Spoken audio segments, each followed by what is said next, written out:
नमस्तस्मै भगवते कृष्णाय कुण्ठमेधसे राधाधरसुधा सिन्धौ नमो नित्यविहारिणे।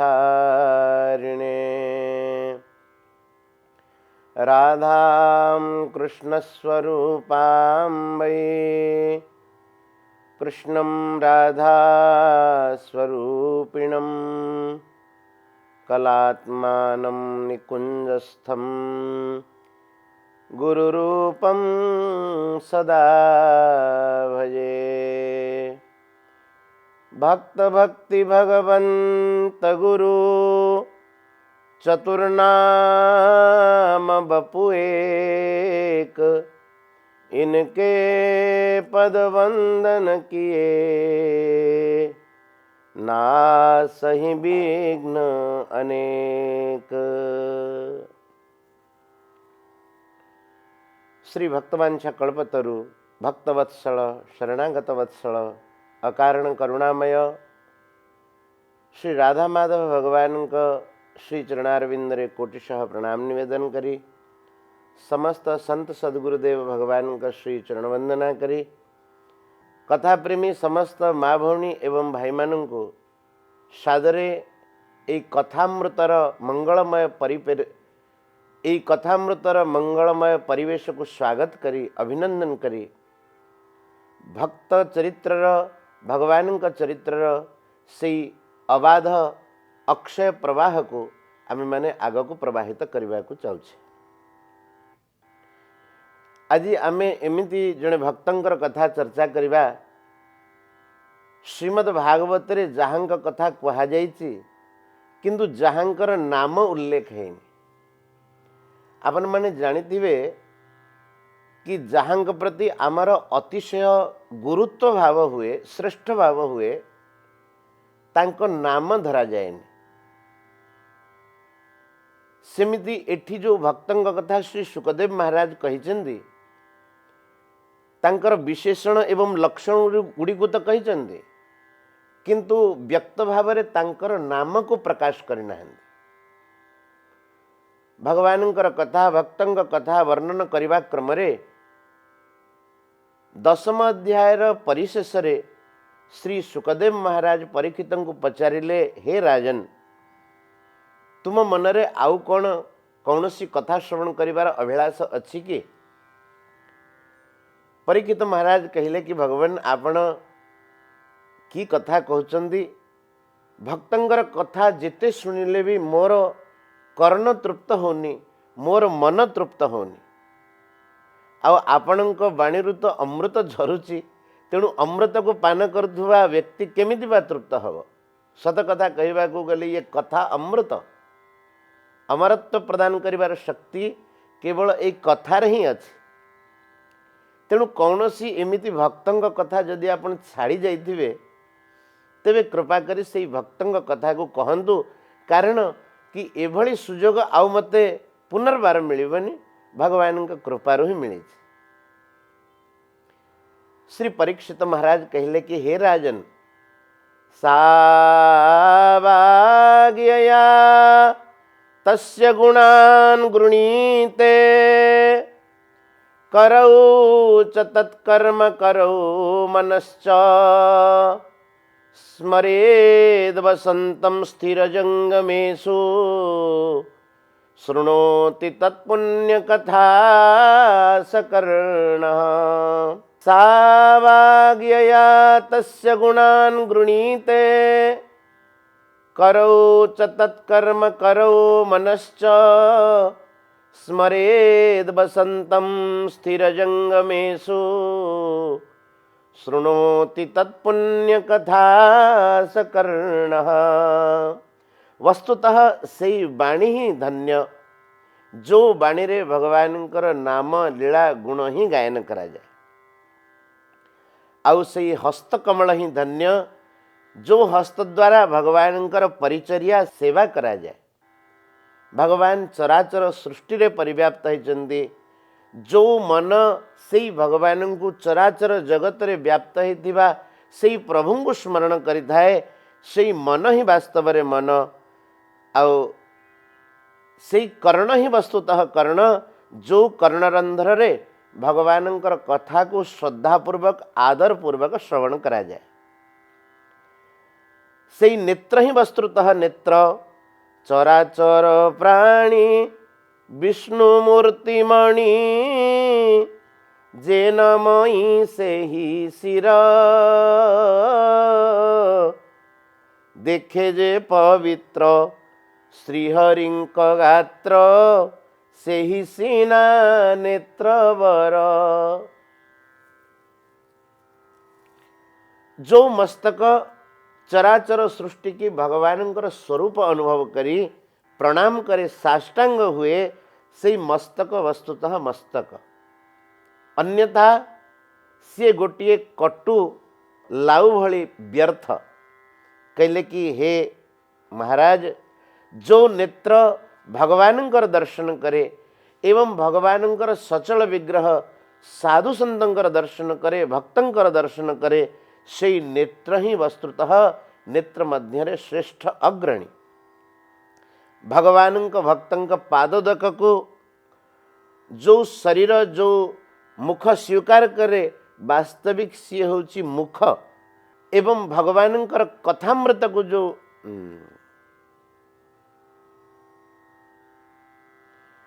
आउ सर्वत्र जी भगवान को दर्शन करे भगवान बोली यही सृष्टि की अनुभव करे तार जीवन ही सफल। तेणु हे भगवान एमि कौन सी भक्त कथा जदि आप छाड़ी जाइछन्ति आपण कृपा करी से कथा को कहवा हुंतु। यही प्रश्न शुणिबा मात्रे श्री सुखदेवंक मनरे जड़े अद्भुत अपरिमेय भक्तों कथा स्मरण हो आसी। सी हेले सुदामा भक्त तांकर नाम को तो ग्रहण करें अत्यंत आदर भाव कारण परीक्षित महाराज जी आगरे श्री सुखदेव प्रकाश कले कृष्णस्यासीत् सखा कश्चित् ब्राह्मणो ब्रह्मवित्तमः। श्रीकृष्णंकर जड़े प्रेमी सखा थिले जी होचंदी ब्रह्मज्ञानी आउ ब्राह्मण शरीर धारण करिसंदी। विरक्त इंद्रियार्थेषु विषय रे तांकर लेशमात्र भी अनुरक्ति न थाए। प्रशांतात्मा जितेन्द्रिय इंद्रिय मानन को जय करिथांती। एई भली भावरे सुदामा देखिबा को गले भिक्षाटन करके जीवन निर्वाह करुचंदी किंतु भगवान श्रीकृष्ण प्रति तांकर अतिशय प्रीति थिला। आपण जानती एई प्रीति केवे आरंभ होइतिला? सुंदर भाव मन दे शुणु। बाल्यकाल रे जितेबेले सुदामा गुरुगृह रे पढ़ती से समय रे गुरुगृह रे किसी सेवा कार्य करने को पड़े। गुरुदेव सुदामा को समिध पुष्प कुश इत्यादि चयन करने को थरे वन प्रांत को पठई थांदी। कोमलमती बालक सुदामा बणरे ए सब जिनिस चयन करने क्रम तांको पादरे गोटे कंटा फुटी जाइछे। पादरु धार धार रक्त बाहरुची। ब्राह्मण बालक सहीबार एते शक्ति नहीं सेठी व्याकुल होइकि से कांदिबा आरंभ करिसंती। सत कथा बणरे आउ काहाकू कोन बा कहिबे किए बा सुनिबो किंतु भगवान कर्णरे भक्तर कथा तो अचिरे पहुँची जाए। ठीक सेतिकी बेले भगवान श्रीकृष्ण विद्या अध्ययन करने सारथी संगरे रथारूढ़ होइकि से मार्ग देकी गति करथान। शुणिले जड़े बालकर कंठस्वर सारथी की कहले सारथी चल जीवा देखिबा किए कांदुची। सत कहबा को गले कौन सी प्राणी कांदू भगवान को कान रे तांको कांद पड़ी जाए। कहीं ना रक्षार दायित्व संसार श्रीमन नारायण ग्रहण करिसंती। पालन दायित्व श्रीमन नारायण कर। सारथी से दिग को रथ संचालन कला जोटी सुदामा बसिकी कांदु थांती। भगवान श्रीकृष्ण देखिले सुदामा को देखिबा मात्रे श्रीकृष्ण मनरे सख्य भाव जागृत होती। नेत्रु सुदामांकर धार धार लोतक बही चली व्याकुल है कि क्रंदन करुचंदी। भगवान श्रीकृष्ण सुदामा को कोड़े नेले, कहले सखा तुमर कांदिबा समय चलीगला आउ कांदनी मु पर आसिक पहुँची गली। एति कहीकि भगवान धीर करके तांको पादरु से कंटाटी काढ़ी देइछन्ते, निज पीतांबर रे पोछि देइछन्ते, आउ सुदामा को आलिंगन प्रदान करी प्रथम करी ठाकुर से दिन तांको सखा बोली कहिछन्ते। सुदामा कोमल मती रे कोमल हृदय रे एई कथाटी दृढ़ भाव में बसी जाइए। कृष्ण मते सखा बोली कहिछन्ते, तार अर्थ भगवान मते आउ केबे भूलिबेनि। सत कथा माँ मैंने भाई मैंने यही संसार प्रति आपण जिते संबंध रखंतु संसार कौन सी संबंध आम सांगरे रहिब नाही। व्यवहार पई यही संबंध को खूब निर्वहन करंतु, किंतु मनर यही भावना रखंतु कि आमर संबंध तो केवल भगवान सहित ही रहिब। संसार प्रत्येक संबंध को कालक्रमे भूली जाए, किंतु भगवान को थरे जी कही दिए प्रभु तुम्हें मोर बोली, भगवान आउ ताको भूलती नहीं। सुदामा आज प्रथम करिकी कृष्ण को कोड़े नहीं चिंती, कहले सखा तमे मते थरे आपणार करिकी स्वीकार करिछ, तेणु मु निवेदन एति करुची तमे आउ केबे मते भूलिबनि। भगवान भी सुदामा को कोड़े नेले। से दिन ठारू दुहिंकर मैत्री दृढ़ भाव में स्थापित हो गला। भगवान श्रीकृष्ण गुरुकुल रे अध्ययन करने को लगिले। गुरुदेवंकर नियम थिला शिष्य माने जदि कौनसी पाठ भूली जाती तेबे तांकु दंड स्वरूप बण को पठा जाए कुश समिध पुष्प इत्यादि एकत्र करके आनिबा पई। केबे केबे ब्राह्मण बालक सुदामा कौनसी पाठ भूली जाती, गुरुदेव तांकु पठांती जाओ तमे कुश इत्यादि नहीं कि आस। भगवान श्रीकृष्ण एकाकी निजर सखा सुदामा को छाड़ा को चाहती, तेणु भगवान श्रीकृष्ण कहते गुरुदेव मु भी पाठ भूली जाइए। देखंतु भगवान केड़े दयालु, सखा संगे भगवान जीवा को चाहते तो तेणु से कहती सखा मु भी पाठ भूली जाइए। तो भगवान तेबे गुरुदेव दुहिं को पठाती बण को, आउ दुई सखा जाती बणरू सबू कुश समिध इत्यादि चयन करके नहीं आसती। थरकर कथा गुरुदेव जितेबले दुई सखा को पठे बण को, गुरु माँ मन रे भावना जागृत है। कोमल कोमल बालक माने वन प्रांत को जाउछंती, विलंब हो जाउछि, तेणु किछि खाइबा को दबा दरकार। चना दुई मिठा गोटे गामुछारे बांधिके गुरुमाता प्रदान कर देछिंदी सुदामा को। कहले सुदामा ये गोटे मुठा तोर आ गोटे मुठा श्रीकृष्णकर, दुहे तुम्हें भोक लगेला बेले ये चना को खाइब। दुई मित्र जाइए पहुँची बन रे।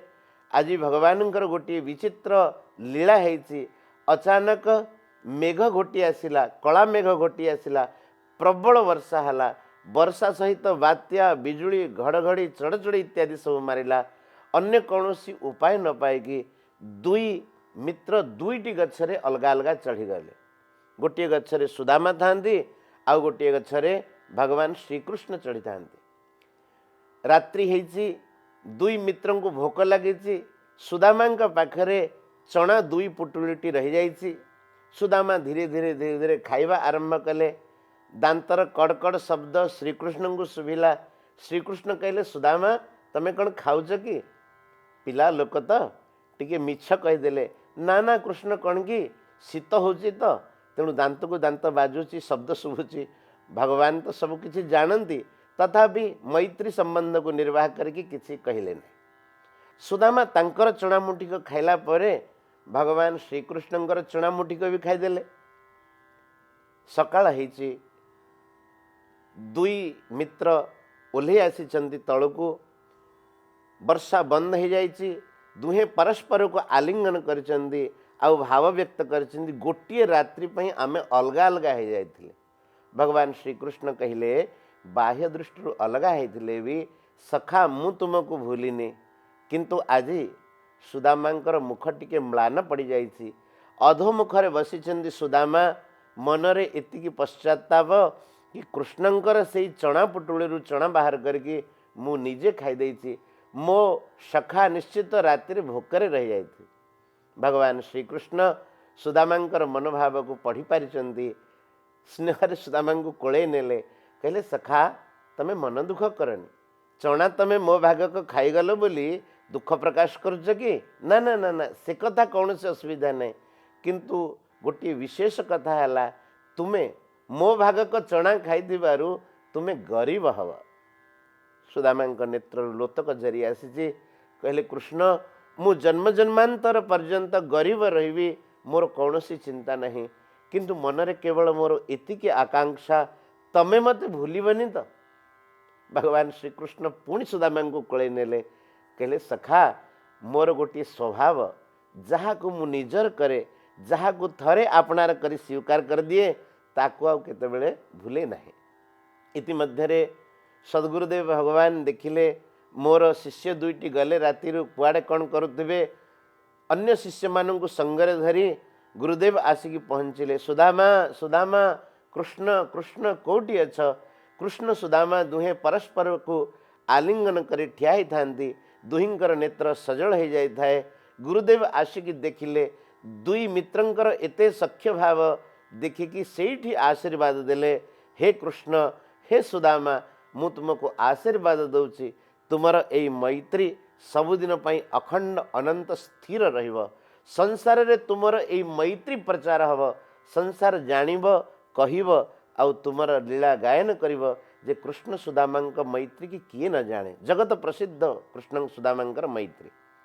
यही भली भाव रे बाल्यकालटी खूब आनंदरे भगवान सहित सुदामा बीतई सारी गुरुकुल रे अध्ययन समाप्त होइछि। सुदामा तांकर गृह को प्रत्यावर्तन करिसेंती भगवान सेपटे गुरुगृह रे विद्या अध्ययन कला परे मथुरा को जाइसेंती दुष्ट मानू को विनाश करिसेंती तापर से द्वारका प्रस्थान करिसेंती आउ द्वारका रे भगवान हो जाइसेंती श्री राजराजेश्वर द्वारका नाथ भगवान उच्च आसन रे विराजमान अछंती। भगवानंकर भी अनेक विवाह हो जाइछि सुदामांकर एपटे अनेक विवाह होइछि। सुदामांक पत्नींकर नाम थिला सुमति अति सती साध्वी पतिव्रता नारी स्वामींकर पदांक अनुसरण करिकी जीवन काटंती। सुदामांकर तीनोटी संतान थिले बेसी किछि घरे धन नथिला गरीब तो एमिति हवार थिला तेणु सुदामा बाह्य दृष्टि देखा गले गरीब किंतु सत कहवा गले सुदामा होचुंदी बड़ धनी कारण भगवान श्रीकृष्ण स्मरण रूपी धन तांका पाखरे थिला। आमर श्रीमद् भागवत रे उल्लेख अछंती सकल भुवन मध्ये निर्धनास्ते धन्या निवसति हृदये साम श्रीहरे भक्तिरेका हरिरपि निजलोकम सर्वथा तो विहाय प्रविशति हृदि तेषां भक्ति सूत्रोपनद्ध। सकल भुवन मध्य जदि किए निर्धन होता है सी निर्धन नुह जहाँक हृदय रे भगवानंकर भक्ति निवास करिछि वस्तुतः सीए ही धनवान आउ ये सांसारिक धनरु किए धनवान हो गले ताकू बड़ धनवान बोली कहा जाए। भगवान श्रीहरि भक्त हृदय रे आसिकी सर्वदा विराजमान हो जाते भक्ति रूपी सूत्र रे उपनद्ध अर्थात बंधा है कि भक्तर हृदय को भगवान केतेबेले भी छाड़ती से आमर भक्त कहते ना सबु बंधन को तुटाई हे प्रभु तुमरी बंधने रख। सुदामा प्रतिदिन भिक्षाटन करने को जाइछन्ति जहाँ भिक्षारू मिलगला तद्वारा सी परिवार निर्वाह करते केबे केबे किछि मिलेनी सुदामा फेरी आसती घरे जल तुलसी जहाँ थाए पिला मानू संतोष रे रहिबा को उपदेश दियंती स्त्री की बुझे सुझे कि सुदामा शांत करती किंतु माँ तो माँ सुमतिंकर केते दिन बा मन मानिब निज कष्ट रे नुह किंतु स्वामी कष्ट रे आ पिला मानक कष्ट रे सुमतिंकर मन भारी कष्ट दुख प्रकाश करथांती कौन करबा केमिति संतान मानकर निर्वाह हब। सुदामा थरे जाइथांती भिक्षाटन करबा को एपटे भगवान श्रीकृष्ण भक्तर दुख दारिद्र्य देखि आउ सही पारिले नहीं निजे गोटिए बटु ब्रह्मचारी रूप रे भिक्षाटन करबा पई आसिकी पहुँची गले सुदामांकर गृह रे। गृहरे एका सुमति थांती, सुदामा भिक्षाटन करने को जाइथांती। एपटे भगवान कहले कहले कि भगवती भिक्षाम देहि, हे मातः मु बटु ब्राह्मण आसी मते किछि भिक्षा प्रदान कर। ब्राह्मणी सुमति कहले कि हे बटु ब्राह्मण, मोर से सौभाग्य कहीं तुमको मु भिक्षा दे पारिबी। मो गृहरे दरिद्र रूपी गोटे एमिति संतान जन्म होती जार शुद्धिकरण 21 दिन पर नुह केबे भी हबनी, से संतानर प्रत्येक दिन ही जन्म हो। भगवान कहले अच्छा तम घरे किछि नहीं मते दबाको ना, किछि भी नहीं। हेले मु एकथा शुणुथिली कि तम स्वामींकर सखा कुआडे द्वारकानाथ। स्वामी की थरे कहून द्वारकानाथंकर टिके दर्शन करि आसंते। सुमति कहले स्वामी कण मो कथा मानिबे? अरे मानंतु न मानंतु तमे तो कहि परिबो ना, स्वामी की बुझे सुझे कि कहबो। आज गुरु भल सुंदर मंत्र टी देकी गले, बटु ब्राह्मण रूपरे छद्म वेशधारी प्रभु अंतर्हित ही गले। सुदामा भगवानंकर नाम उच्चारण करिकी श्रीमन्नारायण नारायण नारायण नारायण नाम उच्चारण करिकी जेतेबेले भिक्षाटन करिकी आसिकी पहुँची जंदी, आज तांको भिक्षारे किछि भी प्राप्त हेनी। ब्राह्मणी बहुत दुख प्रकाश करिकी स्नेहरे सुदामांक पाखरे आसिकी बहुत बुझे। कहले स्वामी मु शुणुथिली तमर सखा कुआडे द्वारकानाथ भगवान श्रीकृष्ण बोलिकी। द्वारकानाथंक नाम शुणिबा क्षणी सुदामांकर हृदय द्रवित हो गला, अंतररू स्नेहश्रु बाहरी पड़ला। कहले कि अरे सुमति मु केतेबेले से द्वारका आडे जाएनी, किंतु आज अचानक तोर द्वारकानाथंक कथा केमती मन पड़गला। सुमति कहले कि स्वामी कथा कण कि आज जड़े बटु ब्राह्मण आसी भिक्षाटन करने को आसी, सी मते एक कथा कहीकि गले कि स्वामी के थरे द्वारका पठे दिए। सुदामा कहले द्वारका द्वारका जाइए कौन करी? तुमर सखा द्वारका नाथ आउ तुमे एमिति दरिद्रतार जीवन काटुच। स्वामी मु मो पाई कहूनी, तुमे देख एई कोमल शिशु माने केमिति झाउली पड़िचंदी, तांको जीवन पाई तो हमको किछि करबा को पड़िबो ना। तेणु मु हाथ जोड़ी निवेदन करुछि, थरे मो कथा मानिकी तमे द्वारका जाओ। सुदामा को जिते बेले बहुत आज बुझे सुमति, केमिति बुझे कोमल शब्द रे सुमति शिक्षा दौरान स्वामी की कौन सी कथा कहबा को हेले कटु कठोर शब्द रे कहबेनी। जिते बेले अनेक प्रकार रे बुझे सुदामांकर श्री द्वारकानाथंकर विशेष आज स्मरण है। सएवं भार्यया विप्रो बहुशो प्रार्थितो मृदु, अयम ही परमो लाभो उत्तम श्लोक दर्शनम। मने मने सुदामा भाविले लगुची द्वारकानाथ मो पत्नीर धर्मपत्नीर कंठर बसिकी आज एक कथा कही।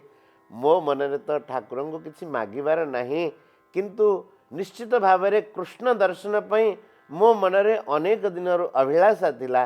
तेणु निश्चित भाव में भगवान श्रीकृष्णंकर डाकरा आसीगला, किछि न हो अयम ही परमो लाभ उत्तम श्लोक दर्शनम। उत्तम श्लोक प्रभुंकर मते दर्शन मिल जीव, आठु बड़ी मो जीवन रा लाभ कौन अच्छी। तेणु निश्चित भाव में मो कृष्णंकर दर्शन करने को जीवी। मने मने भाविले सुदामा कहले सुमति की, कहले कि सुमति एक कथा सत जे मु जीवी श्रीकृष्णंकर दर्शन करबा पई, किंतु तमे जानिछ कि आम घरे तो किछि नाही, कौन नहीं कि मु जीवी द्वारका। द्वितीय कथा कृष्ण मते चिन्हि पारिबे कि? कहंती सुदामा सुन संगीनी, मते की चिन्हिबे मुरली पाणी,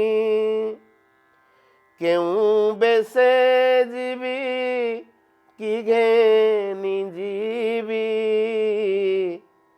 तांकु भेटी पुणी किस कहिबी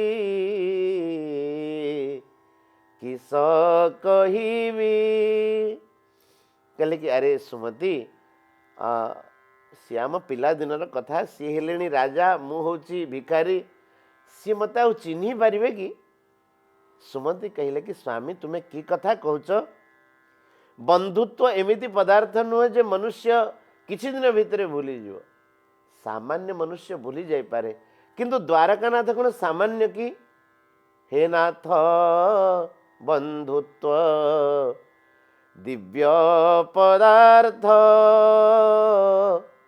धन जाति रूप तापा से व्यर्थ केते दूरे केते काल अंतरे प्रेमे द्रवे हृदय बंधु देखारे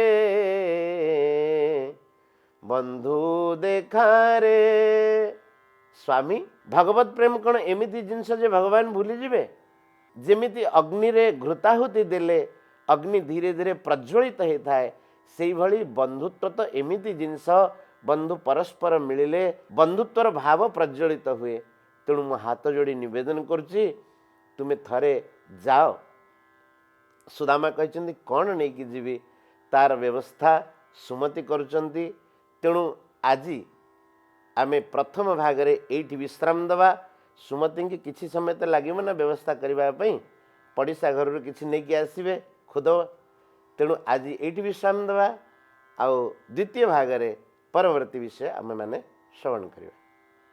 बोल भक्तवत्सल भगवान की।